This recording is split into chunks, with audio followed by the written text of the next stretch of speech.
This is the Tudors, Dynasty, and Beyond podcast. History with a twist. And now your host, Rebecca Larson.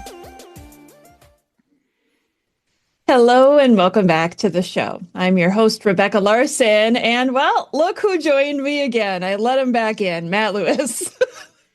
More fool you. You've had a little break from me, and now I'm back to ruin it. See, today I left the door wide open. There was a welcome home sign for you, and you just walked through with a big smile on your face. And it's a big trick, because look what you're going to get me to talk about now. Yes. Yeah, so today we're talking about Edward I. We've made our journey from Matilda. Now we're all the way up to Edward I. And this is a period of history that is so intriguing to me. When we ended the last episode on Henry III, I was like, why is it that it's always the case where you end up with a peaceful reign and then the next one is like chaos and wars and so much? And so that's where we're going today.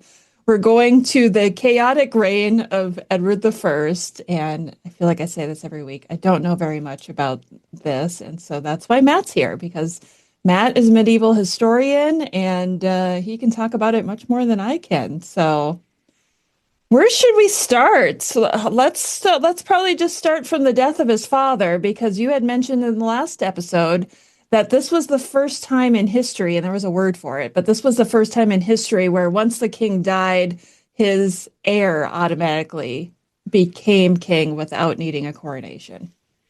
Yes, it is. And we should probably also start by apologising to everybody in Scotland and Wales who's probably going to hate this episode and anything nice I say about Edward I. So apologies. Yeah, this is the first time there isn't an interregnum. So previously we've had the position where the king dies and there is no king until the new one is crowned, undergoes his coronation.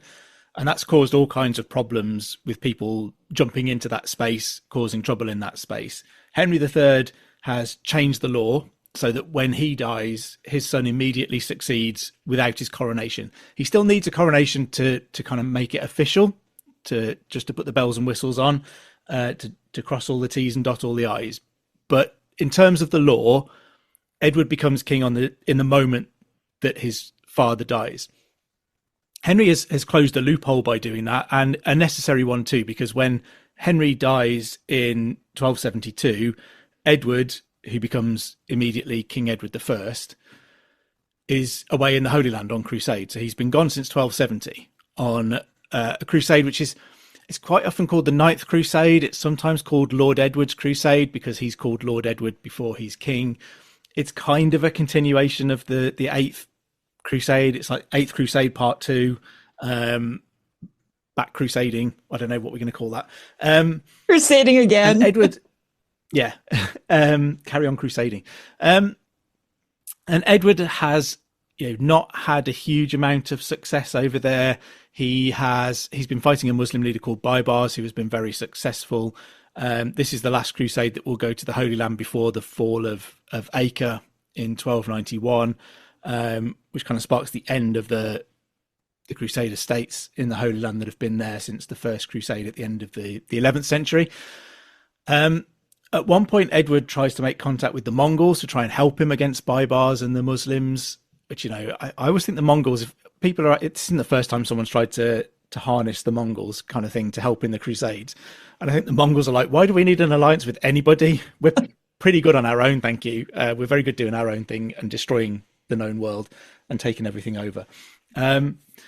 So he's not had a huge amount of success over there, also hasn't quite failed. So in the end, he manages to negotiate a truce with Baibars, which is to last for 10 years, 10 months and 10 days. I don't know why 10 of everything, but apparently that's what they decided on. Edward's younger brother, Edmund, who had travelled with him to the Holy Land, kind of goes home at this point, but Edward stays there a little bit longer to make sure that the truce sticks.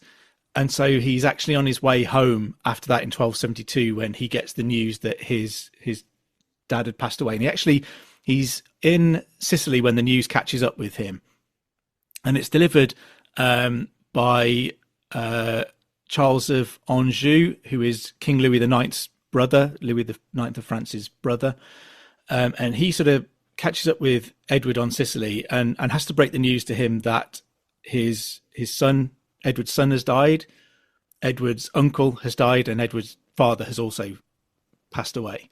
And he sort of breaks all these three news. And the chronicles tell us that Charles is sort of a little bit surprised that Edward seems to take the death of his dad worst of all of those three, worse than the death of his son. And we get this kind of, Charles is asking why he seems more affected by the death of his dad. And we get this response from Edward, which on many levels sounds really kind of callous, but I think gives us a little bit of an insight into his relationship with his dad, in that Edward replies saying, I can have more sons, but I'll only ever get one dad. That is so true. So he's clearly quite, upset and affected. I don't think that's necessarily to diminish the way he feels about the death of his son, but he's obviously quite affected by the death of his father. And it's not until 1274 that he actually makes it back to England to undergo his coronation at Westminster Abbey. So kind of 2 years after the death of his dad, that's a big space that in previous reigns would have caused a problem. Somebody else almost certainly would have jumped into that gap in the way that Henry I had done, and Stephen had done before. So Henry has kind of done a really good job of securing things for his son. Edward doesn't need to rush back, and he's actually King of England for 2 years before he actually arrives back in the country and undergoes a coronation. At this point, is he already married to his first wife? He is. So he gets married in 1254 to Eleanor of Castile. And the alliance with Castile, which is part of what's now Spain on the Iberian Peninsula, the idea of that alliance was to protect Gascony from attack. So Castile is one of those places that might have attacked Gascony, that bit of southwestern France that England was still holding on to by its fingernails. And so Henry has arranged this marriage for Edward in 1254 to try and protect Gascony. And despite the fact that this is a political alliance, it seems to be an incredibly successful marriage. I think they become really, really close. And to the point that when Eleanor passes away is the moment that we see a really big change in Edward's personality. It seems to, whether she has been kind of a moderating influence on him, or whether he just reacts really badly to losing his wife. She dies in 1290. So by that point, they've been married for 36 years, something like that. So they've had maybe 14 children, lost lots of their oldest sons. Weirdly, their firstborn son, so their third child is the first son, and they call that son John. So we very nearly had another King John. Wow. It kind of surprises me. Yeah, King John is Edward I's grandfather. So there's clearly a family connection there. But, for all we say, no one's ever been another King John, we very, very nearly had one. But John was one of the sons that unfortunately passed away.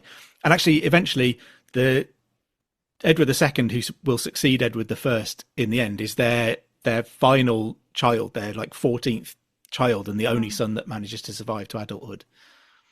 Wow. Yeah, that was one of the things before we chatted today. I wanted to look real quick and go, okay, who was Edward I married to? And I was, he was married twice. And then I saw that Edward II was that last son born to him and Eleanor. And then after she died, he married again, I presume for another alliance. Yeah, so he marries Margaret of France, so a French princess who is, crikey, what is she, 40 years younger than him? Oh my gosh. This point, maybe. She's born in 1279, and he's born, was he born 1239? So yeah, 40 years. Wow. Almost exactly 40 years. So yeah, this is a political alliance to try and secure peace with France, as it so often is. Although, as she becomes older, from the year 1300, they start having children. So she's 21 when they have their first child together. And they end up having kind of two sons and a daughter together as well. So Edward has some more children there. So these are half siblings to Edward II. Yeah. And that marriage, it seems reasonably successful. When Edward I, hightailing to the end of Edward I's life here, but when Edward I passes away in 1307, Margaret is still only 28, and she is at that point widowed, but despite only being 28, she never remarries for the rest of her life. She lives until 1318, so she doesn't live too much longer, but doesn't remarry. And again, we get this quote that we're told she said that when Edward died, all men had died for her. So Edward was very much the only man for her. So there was clearly something about Edward that either she liked or she really didn't like. I don't know. Was he a great husband, or did it put her off forever? I guess you can read into that whatever you want. Yep. You pick which way that history went on that one. Okay, so why don't you tell me, how do you think Edward the First defined what it meant to be a king in the late 13th century? Edward has quite a broad view of what kingship is, I think. We tend to focus utterly reasonably on his efforts to conquer both Wales and Scotland, which we can definitely talk about. But he's doing some other interesting things as well. I mean, lots of people would say that Edward has a foul temper. For one thing, he's a difficult bloke to be in the same room as. We get told at one point that one bishop wants to argue with Edward about taxation, I think it is. And this bishop is all full of bluster, and he's like, I'm gonna sort the king out. I'll fix this. He walks into the room with Edward, enters the royal presence, stands in front of the king, and drops dead of a heart attack. I mean, that's how scary Edward is. The thought of getting into an argument with him is literally enough to kill this guy. Oh my gosh, that is an amazing anecdote. So he's quite, an intimidating figure. He's 6'2", really tall. Wow. For the times, where he gets the nickname Longshanks from, that he is fairly tall. We also know that he has a heavily lidded eye, which is something he shares with his father. And he also has a lisp. So when he speaks with a lisp, and I doubt whether anyone is very keen to point that out to the king. Right. If just the idea of arguing with him is enough to kill you, you're probably not going to say anything about the fact that he has a lisp. So he's an incredibly intimidating and impressive figure. And he also, aside from war, has a huge interest in law. So he quite often also gets called the English Justinian. It's after the Byzantine Empire Justinian, who kind of rewrites all the law codes of the old Roman Empire. And Justinian's laws become the basis of laws in Europe for centuries and centuries to come. Up to the Napoleonic period, people are still kind of relying on similar systems to Justinian's law. And Edward, gets this nickname, the English Justinian, because he begins to use Parliament, which has emerged during his father's reign, as this kind of check on the activities of the king. So Parliament begins as this mechanism that looks for reforms in line with Magna Carta, so to make the king behave himself, in return for a grant of taxation for whatever projects the king has got going on at that moment that he wants taxation money for. Edward begins to use Parliament as a way to standardise and codify the laws of England. So the laws across England at this point could be quite different from north to south and east to west, and was quite often based on precedent. So if you could prove that something had been happening in this place for X amount of time, then it was a law. And Edward decides that this all kind of needs standardising, and everybody needs to know what the law is wherever they are in his kingdom. And so he begins to put all of these statutes through Parliament as a way, as a kind of vessel to create these national laws that will apply to everybody in his kingdom, and everybody knows what the law is. So we start getting lots and lots of legislation during his reign. We also get, I think it's in Edward's reign that we get time immemorial being actually given a codified date. So you could prove that something was legal if it had happened since time immemorial, but nobody really knew what that meant. So it kind of meant living memory, I guess. And he sets the date of time immemorial as the date of the coronation of Richard I, Richard the Lionheart. Oh. So if you could prove that something had happened since that date, then it was legal. It was an accepted law. But it's one of those weird oddities of the law, I guess, that time immemorial actually has a specific date. It's the date of the coronation of Richard I. So he's interested in lots of other things. He's a strong figure, a strong character. He is martially experienced. He's taken part in the Battle of Lewes which he lost alongside his father. He's taken part in the Battle of Evesham, which he won and freed his father. So he's definitely interested in military exploits, but he does have these other elements to what he's doing. He's interested in the law. He will, later on in his reign, so in 1290, he issues the Edict of the Expulsion of Jews from England. So in line with, pretty rampant, horrible anti-Semitism all across Europe, Edward isn't particularly unpleasant in this sense. He's doing what everybody else in Europe is doing in persecuting Jews, obviously horrible, unacceptable. But he essentially in 1290, he issues an edict that they must all Jews must leave England. And that stays in place. That isn't undone by any monarch in England until 1656, when Oliver Cromwell allows Jews back into England.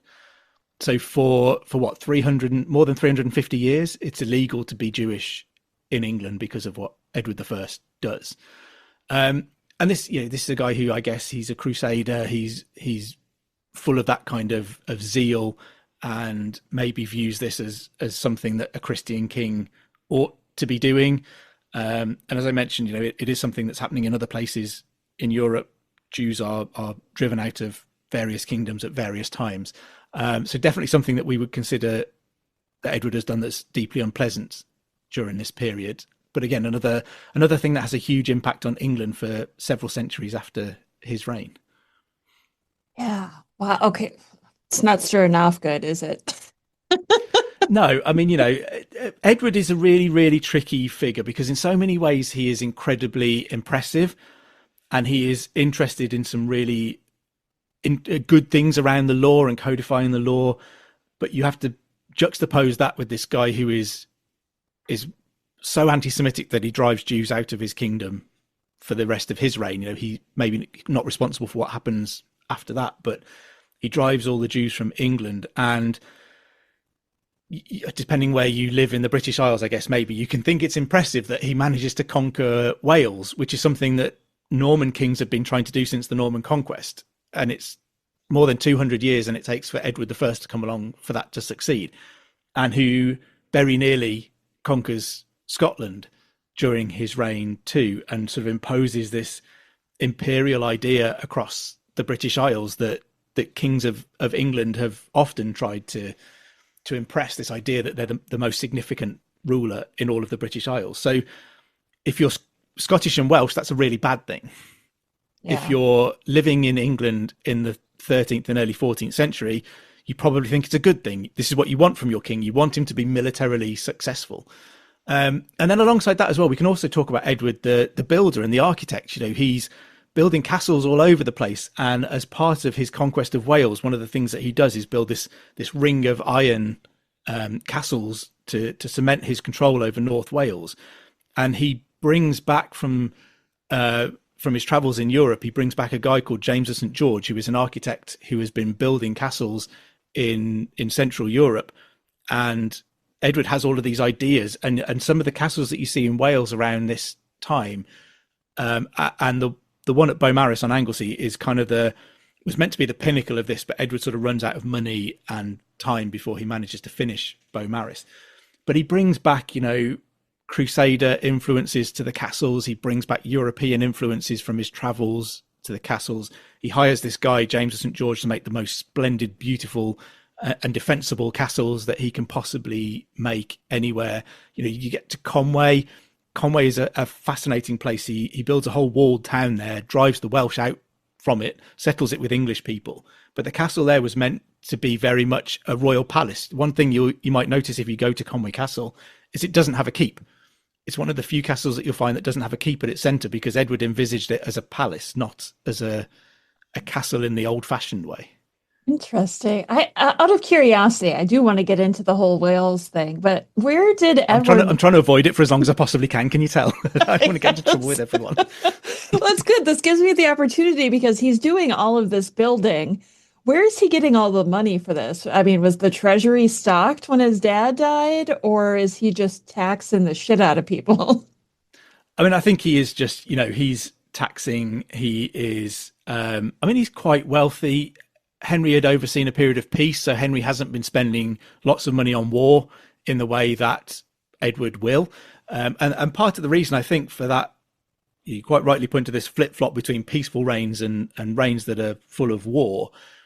And quite often that has to do with money and resources. You know, you get to the Tudor period, you think about the reign of Henry VII, and this is a guy who's been relatively peaceful but storing up lots and lots of cash. And what does Henry VIII do? He's like, right, I've got a use for that cash. Yeah. It's going to invade France. It's going to be great.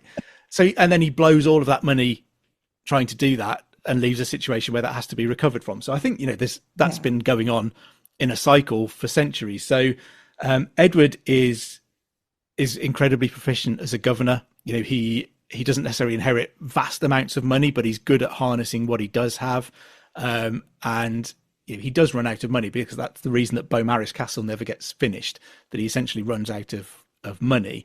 And he stretches everything to breaking point by the time he's undertaking the war with Scotland. You know, he's having to get more and more and more money to keep that going, as we see kind of Wallace and Robert the Bruce resist his efforts to take control there. So he's by no means rich, but I think he's good at making good use of the money that he does have.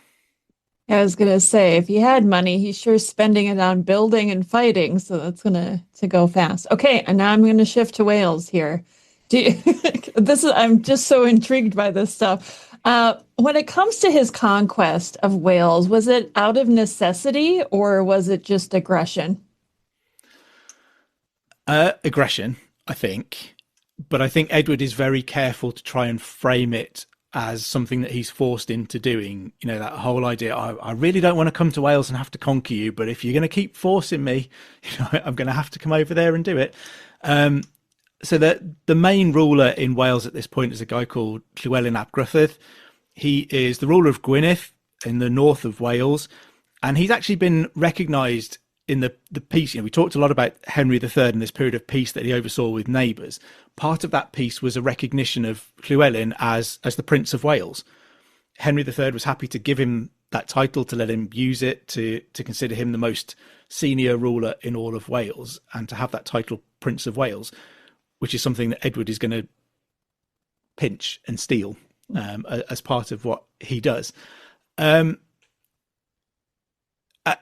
quite how all of this kicks off, it seems to centre around the idea that Llywelyn, there's an effort to assassinate Llywelyn, which seems to be by his brother Dafydd and some of Dafydd's followers. When this attempt fails, Dafydd and his followers flee to the court of Edward in England. Edward is only just arriving back in England and preparing for his coronation. And he summons Llywelyn to come to London to do homage to him as the new King of England in recognition for this position as Prince of Wales. And Llywelyn is like, you know what, the guys who just tried to assassinate me are right there.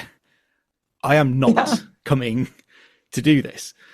Whether Llywelyn is using this as an excuse not to have to do homage to Edward is certainly what Edward is positioning this as, or whether Llywelyn is genuinely scared that if he comes to Edward's court, you know, this is going to cost him his life. Llywelyn also was planning to marry a daughter of Simon de Montfort, which wasn't something that Edward was ever likely to approve of. You know, this is the guy who had stolen the government of England from his dad, the guy that Edward had killed at the Battle of Evesham. And Llywelyn is trying, you know, the de Montforts spend several years after the Battle of Evesham causing trouble. Simon's sons caused trouble for Henry III and Edward. So the idea that Llywelyn is looking to marry into that family and perhaps harness some of that opposition to Edward's reign is not something that's appealing to Edward. So I think Edward might be looking at this and saying, yeah, this guy's refusing to do homage, which he's supposed to do in recognition or in return for being recognised as Prince of Wales. He's planning to marry someone who, you know, is from a family that I would consider to be my enemies. This isn't great. I think Llywelyn might say, you know what, I'm marrying someone that's nothing to do with you. And also, if you're going to harbour the people who tried to assassinate me, I am not coming to your court, Edward. Yeah, seems fair. I think both sides might say that they had, you know, just cause and good reason for what they did. But in 1276, so a couple of years after this, Edward effectively declares war on Llywelyn and invades Wales. But as is usual, ever since the conquest, campaigns into particularly the north of Wales just don't go well. They just don't make any progress whatsoever. Eventually, in 1277, they agree the Treaty of Aberconwy, which leaves Llywelyn only in control of Gwynedd, but he does get to retain the title Prince of Wales still. So he's holding less land, but he still has that prestige of being Prince of Wales. And 6 years after this, in 1282, kind of war erupts again, but this time Edward has unexpected success, I think, in the north of Wales.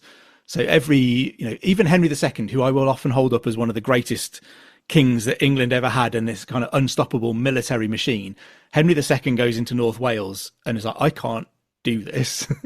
It's too hilly, it's too rainy, and the people we're trying to fight keep disappearing. I can't do it. We can't find them.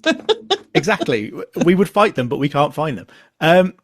So Edward, manages to mount this effort in 1282 that is much more successful. Llywelyn is ambushed at the Battle of Orowyn Bridge and is killed during that ambush. His brother Dafydd is captured and also executed, and he appears to be, by this time Dafydd is kind of back in with Llywelyn, so he's made himself an enemy to Edward. And as far as we can tell, Dafydd is the first person to undergo the execution of being hanged, drawn and quartered. Edward I specifically designs this method, this brutal method of execution to deal with Dafydd. And this is very clearly about sending a message to your enemies. If you oppose Edward, then he has a pretty horrific fate waiting for you. So Dafydd is the first person to be recorded to be hanged, drawn and quartered, and it seems likely that Edward kind of creates that most brutal method of execution. And then in 1284, so 2 years after Edward's success, we get the Statute of Ruthless, which effectively sees Wales absorbed into England. It simply becomes a part of England, almost a county of England. English law is imposed to replace Welsh law. English settlements begin, so particularly places like Conwy, as I mentioned, they build a whole walled town there and a castle, and they drive the Welsh out, and they have a bell that sounds in the morning and the evening, and Welsh people are only allowed to be inside the walls of Conwy between the sounding of that bell. You're not allowed to be Welsh inside Conwy overnight. You take your life into your own hands if you're Welsh and you stay inside Conwy overnight. And also in 1284, we have Edward's son, the future Edward II, is born at Carnarvon Castle. And so he's born during these Welsh campaigns, and Edward I, I think, sees the opportunity to really associate his son with these Welsh campaigns. And it's this Edward, the future Edward II, who will be invested as Prince of Wales in 1301. And that's something that has continued kind of ever since. Actually, Edward II never makes his son Prince of Wales, but for the most part, the heirs to the throne then are made Prince of Wales again, because that's something that Edward I began in 1301 as a way of really reinforcing and driving home the fact that the English now control Wales, that Wales is effectively part of England, and there is no Welsh Prince of Wales anymore, is the message that Edward is sending. The Prince of Wales is the heir to the English throne. So it's really an effort to make it clear to Wales that their independence is over and that they are now subservient to England. With Plan B emergency contraception, we're in control of our future. It's backup birth control you take after unprotected sex that helps prevent pregnancy before it starts. It works by temporarily delaying ovulation, and it won't impact your future fertility. Plan B is available in all 50 U.S. states at all major retailers near you, with no ID, prescription, or age requirement needed. Together, we've got this. Follow Plan B on Insta at Plan B One Step to learn more. Use as directed. So basically, by conquering Wales, he's just got another plot of land that he can tax, people that he can tax and make money off of. That's the biggest benefit, would it not be? Absolutely. And, Wales has quite often been the source of lots of rebellion. So English kings have quite often found in the past, and King John found this, when he tried to go to France to use all of that money that he got gathered up in silver coins to try and get his land back in France, they would quite often find themselves diverted by problems on the Welsh borders in the marches. So rebellious Welsh barons would see the king getting ready to go over the channel and think, this is our chance to have a bit of fun, lads. And it would quite often drag them back. John was dragged back from attempts to cross the channel into France by rebellion in Wales that he then had to go and deal with. So it's partly about prestige and about land and about more people to tax and control, but it's also about shutting up some of that rebellion, like, just guarding the back door, bolting the back door, I guess. If you want to look at France, your two main problems are always going to be Wales and Scotland.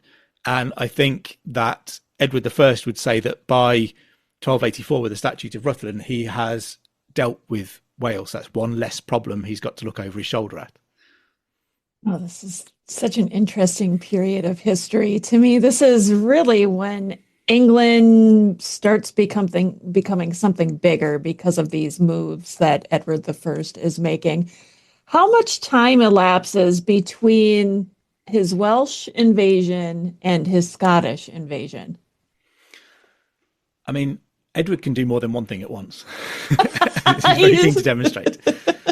So the Scottish stuff kind of kicks off quite early on. So 1278 is when Alexander III, who is Edward's brother-in-law, so he had been married to one of Edward's sisters, we mentioned again, and talked about Henry III and this peace that he found with Wales and Scotland and France and all of that, and that close familial relationship that he had with Scotland in particular. So in 1278, Alexander III dies.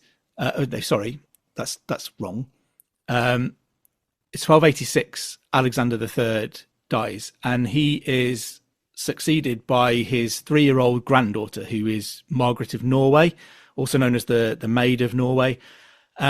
She, a few years later, makes her way back towards Scotland, but she doesn't make it home. She dies on the journey home just at the age of 7. So this little girl was kind of the last member of the Scottish royal family who had a really clear claim, and she unfortunately never makes it back onto Scottish territory. Alexander had done homage to Edward before he died, so just after Edward's coronation, although it seems like this is one of those tricky things where medieval kings are very good at not saying exactly what's going on, because I think if you asked Edward, he would say Alexander has done homage to me because I'm the King of England. I'm more important than the King of Scotland, and technically I'm his overlord. I think Alexander would probably say, no, I came and did homage to you for the lands that I own in England, but not for Scotland. But nobody needs to say any of that out loud. So they can all think it meant whatever they thought it meant and just go home happy. But in the aftermath of the death of Margaret of Norway, 14 competing claims to the Scottish crown emerge from amongst the noble families of Scotland. And they have no way of picking who is going to win. So in hindsight, the big mistake that they make is they go to Edward I and ask him to arbitrate amongst these 14 claims. What? And for Edward, this is, the klaxon is going off. The Scots have just fallen into the trap that he's been desperately digging underneath them for a long, long time. Because what does it mean if he's arbitrating the claims of monarchs of Scotland? If he's deciding who is going to be the next monarch of Scotland, that implies at least that he is superior, that he has more power than them, that they are somehow beholden to him. And here is also his opportunity to install a king who will be beholden to him. So he's going to want the one who will seem to him probably to be the most compliant, the most pliable, the one who is willing to say that Scotland is now subservient to England in return for the Scottish crown. Wow. So in the end, there's kind of two main claimants that emerge as the forerunners. There's John Balliol, and Robert the Bruce, who is the grandfather of the Robert the Bruce. This isn't the Robert the Bruce, it's another one. So a couple of generations earlier. So we've got John Balliol and Robert the Bruce. And Edward decides in 1292, he comes down on the side of Balliol, probably because he was the most pliant option of the two. He was the one who was willing to give Edward the most in return for getting the crown. Edward gets Balliol to come to Parliament in England to answer for issues in Scotland. And, for Scotland, this is bizarre. The King of Scotland is now being summoned to the English Parliament to face charges for random stuff. But I think this is very clearly Edward showing Scotland, as he'd done in Wales, very much where they stand now. Edward then demanded that Scottish nobles provide him with men to join a campaign into Scotland. So he wants Scottish soldiers to be made available to attack other Scots. So they refuse utterly to do that. I mean, he's obviously pushing the boundaries, and I think this is the moment where he pushes a little bit too far. Yeah, he's like a toddler, you tell them no, and they keep trying until you really put your foot down. Absolutely. Someone needed to smack the back of his hand, except that obviously you drop dead if you did. But yeah, right. Exactly. I'm not going to do it. But and this is what drives the Scots to seek out an alliance with France. And this is the beginning of what will become known as the Old Alliance, AULD, the Old Alliance between Scotland and France. And it's Edward who drives the Scots to seek out that kind of link. But in 1296, Edward actually does launch an invasion of Scotland. He takes Berwick-on-Tweed, which is kind of a really strategically important border town. It's still on the border of England and Scotland. It's now on the English side of the border, but it had changed hands frequently throughout this period. It was in Scottish hands at this moment. Edward manages to take Berwick, and he slaughters most of the people inside the town, most of the Scots inside the town. Again, it's a pretty brutal episode of Edward showing what it means to stand against him. He then engages with the Scots forces at the Battle of Dunbar, which Edward wins decisively. And it's at this point that he deposes Balliol, the man that he's installed as the King of Scotland. He's now deposing him. He takes him back to England and puts him in the Tower of London as a prisoner. And it's at this point that he also takes the Stone of Scone, the Scottish Stone of Destiny. So the idea being that this is the stone that it probably almost certainly isn't as old as everybody claims it is, but there is this mystique around it that this is the stone on which kings of Scotland are crowned, are anointed, and that it plays this kind of mystical role in them becoming king of Scotland. Edward takes that with him to London. These messages are blaringly loud and clear for everybody in Scotland. It's around this time that Edward has the coronation chair built, the one that is still in Westminster Abbey today, that every monarch of England and Britain and the United Kingdom has sat on for their coronation since Edward II, since his son. And he has this chair specifically built with this little box underneath it, this space underneath it, which the Stone of Scone is placed into. So again, there's this really clear notion that Scotland now sits beneath the King of England. Kings of England are now being crowned on the Scottish Stone of Destiny as well. And Edward's messaging really, really couldn't be any clearer. Edward installs English governors across Scotland. And these people doubtlessly in Scotland are very much viewed in the Braveheart mould of the cruel oppressors who arrive and start causing trouble. And Edward, I think, probably believes that's job done. The King of Scotland is deposed, is a prisoner. I've got their Stone of Destiny. They can't crown another king because they don't have that. And now England is in charge of Scotland. And he's kind of thinking, I've shut the door on Wales. That's all sorted. And now I've shut the door on Scotland, and that's all sorted. Things are going pretty well for Edward. And until 1297, the year later. So that's when we begin to see Andrew Moray and William Wallace rise in resistance to Edward. And And interestingly, it's Andrew Moray who seems to be the real leader initially. They seem to come from different parts of Scotland, and they sort of come together. But Andrew Moray seems to be the brains of the operation. He seems to be considered the leader of what's going on. But it's the fact that he kind of dies a little bit early in all of this that then leaves William Wallace as the figurehead for what goes on. So what we think of as Braveheart might actually have been Andrew Moray had he lived longer rather than William Wallace. And in 1298 we have the Battle of Falkirk. So there's there's already been the Battle of Stirling Bridge. So this is Andrew Moray, I think, showing his military nous. So this is an English force that is on its way to relieve the castle at Stirling, and we're told that they have to cross over this narrow bridge over the river just outside Stirling Castle, and the Scottish forces kind of hide not too far off and watch the English crossing the river, and they're sort of counting, 1, 2, 3. They're trying to work out how many they can let across and still beat, because they've got an opportunity to separate this huge English force. So they kind of let as many across the bridge as they think they can beat. They ride down the hills and they crush this part of the English army, and the rest of them are trapped by this narrow bridge on the other side of the river. So you get this really smart victory at Stirling Bridge for Andrew Moray and William Wallace. And then you get the Battle of Falkirk as well. And this is the first battle that Edward himself has taken part in since Evesham. So for the best part of 30 years, this is the first time that Edward has had to get in his armour and go and do some fighting. And he crushes William Wallace's force at the Battle of Falkirk.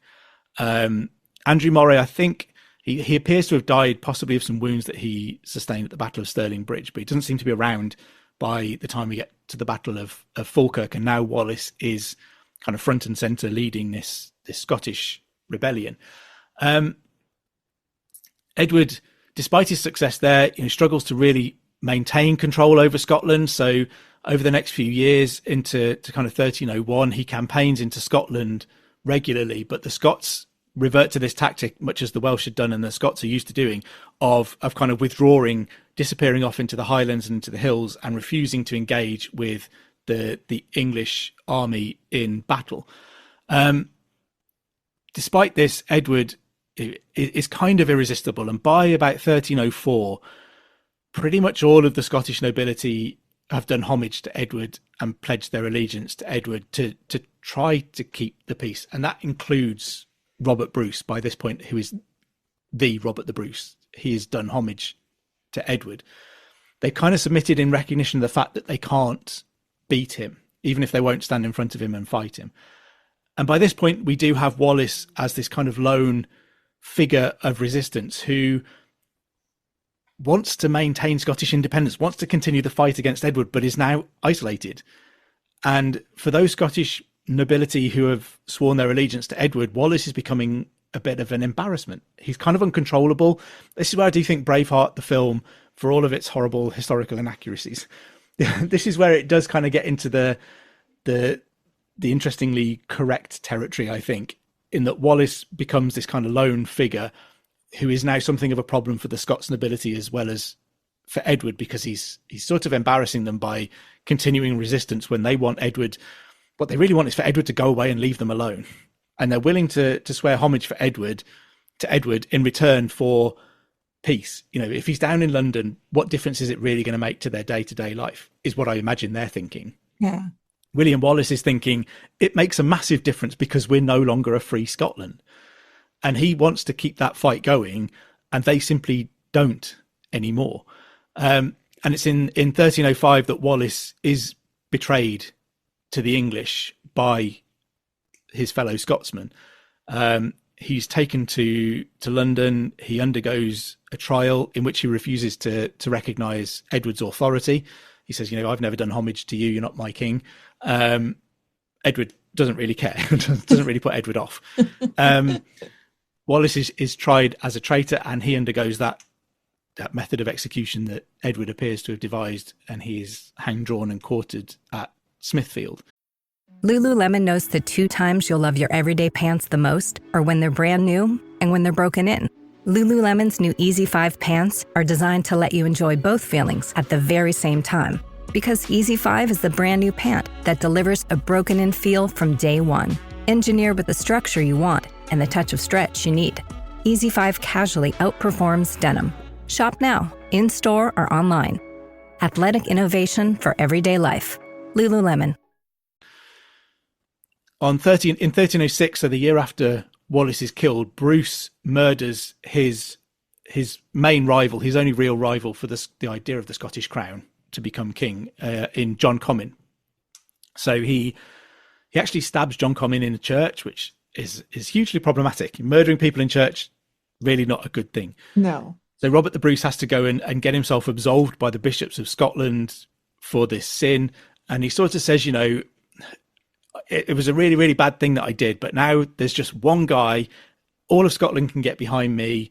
You can make me king of Scotland and we can sort all of this mess out. And the bishops are obviously swayed by this, and they forgive him for stabbing someone to death in church so that they can make him king of Scotland, even though they don't have the Stone of Scone. That's interesting. And Edward, Robert the Bruce has done homage to Edward. He's recognised Edward as overlord of Scotland and has now had himself proclaimed king of Scotland. So Edward is probably understandably for Edward, pretty annoyed at this. This was not what was meant to happen. Edward is outraged. He sends armies into Scotland led by his son Edward and also by Aymar de Valence. They initially do really well against Robert the Bruce. They defeat him at the Battle of Methven. Robert's family are captured.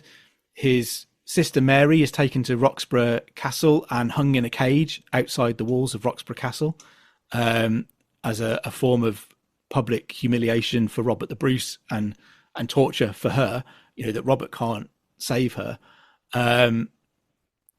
And other members of his family are held in various places. His brother Neil, Robert the Bruce's brother Neil, is hanged, drawn and quartered when he's captured. He had fought a rear guard to try and allow Robert's wife and his daughters and one of their other sisters to escape, but he's captured, kind of protecting them as they flee, and Edward has him hanged, drawn and quartered.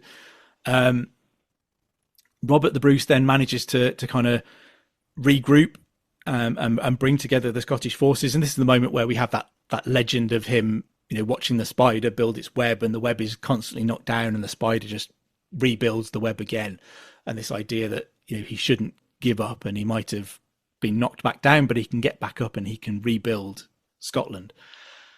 And in early 1307, he fights the Battle of Loudon Hill against some English forces, and he wins that battle. It's a fairly decisive victory for the Scots, really revitalises the Scottish cause, and the Scots are now willing to get firmly behind Robert the Bruce. And it's at this point that Edward himself is again stirred into action. He decides to head north. He's 68 by this point. Wow. But he's very clearly willing to put his armour on and go and sort Robert the Bruce out. He's very clearly annoyed that all of this is happening. By the middle of that year, in July, he is at Burr-by-Sands in the northwest on his way to Scotland. He seems to have contracted dysentery, which is a big problem for campaigning armies at this time. Essentially, it's violent diarrhea that is likely to kill you. And at the age of 68, that seems to have played in with several of his other health issues that he had at that age, to mean that he died on the 7th of July, 1307 at Burr-by-Sands. He reportedly, so we obviously get these deathbed stories of what Edward was saying when he was dying. He reportedly asked for his heart to be taken to the Holy Land on a crusade. He had been a crusader nearly 40 years earlier, and he wanted his heart to be taken back there. A different source says that he wanted his bones to be taken on every future campaign into Scotland so that he could continue to fight the Scots from beyond the grave and that he could be present. But but his body ends up lying in state, and he's eventually taken back down to London. So despite whatever he might have wanted to happen to his heart and his bones and things, his body is laid to rest at Westminster Abbey in October 1307. And his tomb is really interesting as well. You can see it in Westminster Abbey today. It's just a huge black Purbeck marble box tomb with no effigy on top. Lots of the tombs from around this period have effigies on top. His father has an effigy on his tomb, but Edward sort of elects not to. The tomb was opened in 1774. They measured his skeleton, and this is how they estimate that he was 6'2" tall. This is one of those periods where they were all very happy to crack open tombs and mess around with the bodies. And they recorded that actually, it's 460 odd years after he'd been buried, that his body was still really well preserved. That he'd obviously been wrapped in linen cloth and all of that kind of thing. But yeah, some of the stories of those are bizarre. When we get to Henry IV, he's buried at Canterbury Cathedral, and his tomb was opened, centuries later as well. And they cut into the bindings around his cloth and went, "Oh, isn't his face really well preserved?" And then his face immediately crumbled on contact with the oxygen. Yeah. So they effectively destroyed his remains. And also interestingly, I guess the inscription that is written around his tomb in Latin calls him the Hammer of the Scots, which is a famous nickname that we know him by. But that inscription wasn't added until the 16th century. Oh, so we're kind of 250 years after he died before someone christened him the Hammer of the Scots. It wasn't a contemporary nickname that anyone ever gave him. And I guess you can argue about whether he was the Hammer of the Scots, because he certainly kept hammering away at them. But was he ever really as successful as he might have liked to have been, is the big question. Just so much of this, what you were just talking about, it just paints him as so brutal. And you talk about how he kind of came up with the hanged, drawn, and quartered thing. How do you come up with that? Where do you go in your mind? Had he heard of something similar to that, maybe in Europe, that made him, or did he just imagine this himself? It might have been something that he'd come across on his travels. It might have existed before he does it. It might have been happening on an ad hoc basis, but Dafydd is the first person that we have definitely recorded as undergoing this form of execution. And yeah, you might imagine that he's drawing together some of the worst things that he's seen on his travels and in his life, and the worst things that he's encountered, and thinking, for a king, as horrible and as brutal as those things undoubtedly are, for a king, this is about ensuring people understand there are consequences for treason and for betrayal. And the more gruesome and the more unwanted those consequences are, you would hope the less likely people are to risk them, to betray you. Yeah. So I think Edward would argue that what he's doing here is bringing security in this manner. But we would definitely look at it and think, but this is horrible ways to kill people. People will always tell you that being hanged, drawn, and quartered is designed to be the worst possible way to die, and it also plays into this medieval thing of humiliation too. Lots of medieval justice is about embarrassing or humiliating the person. That's why you see people in the pillory or in the stocks. This idea of social embarrassment for the things that you've done. It's where you get things like the scold's bridle, the idea that a woman who nags her husband too much can be forced to wear those helmets to suppress her tongue, and you have to walk around in those things. And the ideas of doing penance and stuff like that. There's always this public element to it that is designed to embarrass you. And being hanged in public is designed to be embarrassing, but this is like taking that steps and steps further, because you undergo the hanging bit, but you're cut down alive.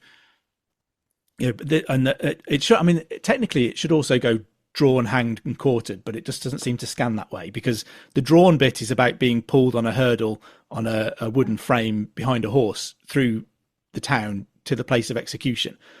And this is an opportunity for everybody to see you and for you to be utterly embarrassed and mortified that everybody knows what you've done and that they're all there jeering at you and maybe throwing things at you.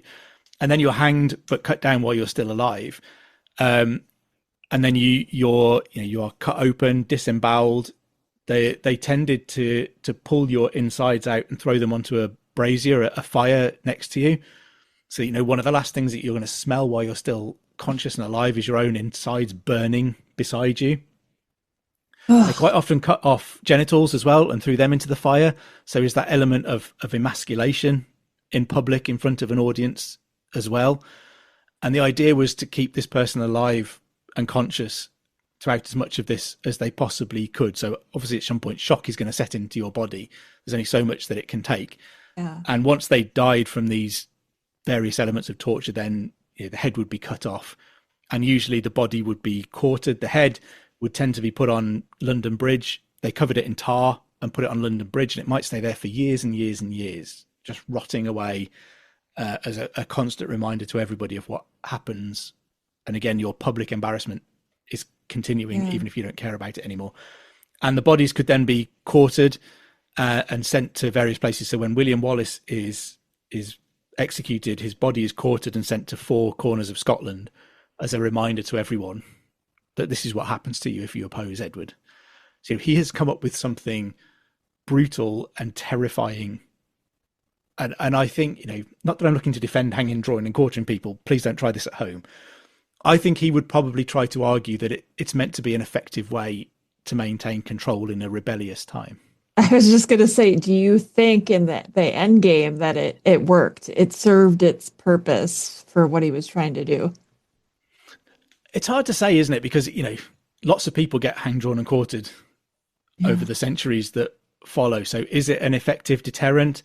I'm not sure that it is, but how many other people might have tried their luck if they didn't think that might have happened to them? Yeah. It's a really hard thing to measure. Nobody's going to want that, and I think there is a definite deterrent to it. If I thought I was going to get hanged, drawn and quartered if I did something, it really would make me think twice whether I was going to do it or not. You'd want to be pretty sure you're going to succeed if you try it. So yeah, Edward ends up with this kind of reputation that is really, really complex. It's easy to say, he's just a horrible bad guy, nasty, terrible person. And he definitely has brutal elements to what he does, but he's also a medieval, 13th century king. Show me one that isn't overly brutal, apart from maybe his dad, Henry III. Right, yeah. Answering my own question there. But we can balance against this his interest in the law and in codifying things and making sure all of that. So he has a huge interest in Arthurian myth and legend. He holds Arthurian tournaments at Winchester and places like that. It's during his reign that he has the bodies. So I think we talked a bit when we were talking about Henry II and Richard the Lionheart about them finding the grave of King Arthur at Glastonbury. Yeah. And then Richard kind of gives away Excalibur, the sword that was found in there. So during Edward's reign, he has the bodies of Arthur and Guinevere kind of ceremonially reburied at Glastonbury at the high altar. He's making a big spectacle of his interest in Arthurian myth and legend. And also he's definitely leveraging that same thing that Henry II had done of taking the Welsh connection to Arthur, this once and future king, and saying, not only is he dead, he's also English. So shut up. He's not coming to save you.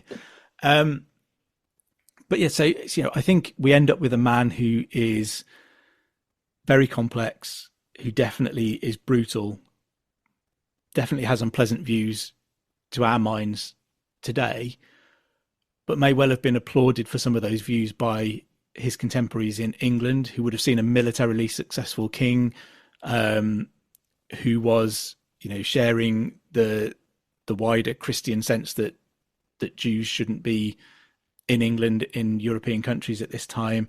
And he, definitely has this imperialist drive. He wants to conquer the British Isles and make himself superior to all of it. That kind of aggression overseas is not something that we would tend to applaud today.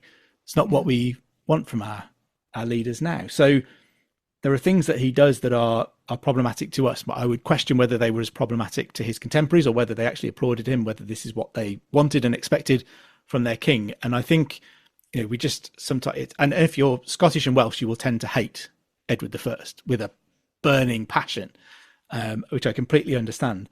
But I think if we take a step back, we're left with this kind of really complex man who, whose reputation is contested, whose actions are filled with problems, but who also does some interesting things that aren't as bad as some of those terrible things that he's accused of as well. So we can see an imperialist, but we can also see someone who is interested in the law and standardizing all of that kind of thing. And I think, I just think we sometimes have to stop dividing historical figures into ones that we love and hate, and think of them in more dimensions than that. Let's give him at least 3 dimensions, and Edward is just a complex figure, and we need to recognize that, I think. Yeah, for sure. One of the things I always think about when we talk about these figures from the past is we so often want to imagine what it was like to live during this. But I think it's almost impossible for us in modern day to be able to comprehend how different life was then versus now. Yeah. And I think one of the key things that we can look at to help us work those things out is what contemporaries are saying about people like Edward. And this is, I think his reputation is similar to Richard the Lionheart, perhaps. And it's striking how infrequently you see people like that criticized by their contemporaries, because they tend to be behaving in a way that their contemporaries think is good.